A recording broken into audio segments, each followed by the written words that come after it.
नमस्कार मित्रों, मैं शंभू भाई शास्त्री जय अम्बे हेल्पलाइन यूट्यूब चैनल से आपका स्वागत करता हूं। संस्कृत भाषा बहुत पुरानी भाषा है और संस्कृत भाषा में कई श्लोक और सुभाषित ऐसे हैं जो हमारे जीवन में हमको बहुत समझ देते हैं, जीवन में कुछ अच्छी जानकारियाँ प्रदान करते हैं। तो मैं आपके आगे एक सुभाषित प्रस्तुत कर रहा हूँ। यह एक श्लोक है।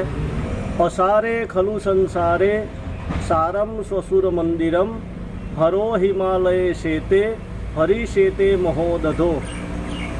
अर्थात ये संसार सारहीन है, ये संसार असार है, लेकिन अपने ससुर का घर जमाई बन के रहना, उसमें कुछ सार है। आपको हंसना आएगा, लेकिन आगे सुनो। असारे खलु संसारे, ये संसार बिल्कुल असार है, इसमें कुछ सार जैसा नहीं है। सारम स्वसुर मंदिरम, लेकिन ससुर का मंदिर यानी कि घर, उसमें कुछ सार है, रहने लायक है। क्यों? हरो हिमालय शेते हरि शेते महोदधो। हरो यानी कि महादेव, हिमालय शेते, हिमालय में रहते हैं। अब जो हिमालय पहाड़ है वो पार्वती माता का घर है। हिमालय राजा जो पार्वती के पिता है, तो शंकर भगवान कैलाश में रहते हैं, तो अपने ससुर के स्थान में रहते हैं। तो भगवान महादेव जी का वास हुआ हिमालय में, यानी कि ससुर का घर हुआ।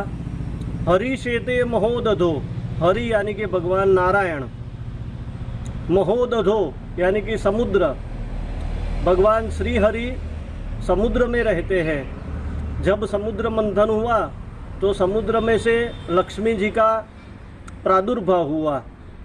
लक्ष्मी जी के पिता है वो भगवान समुद्र है, तो हरि कहाँ रहते हैं? समुद्र में।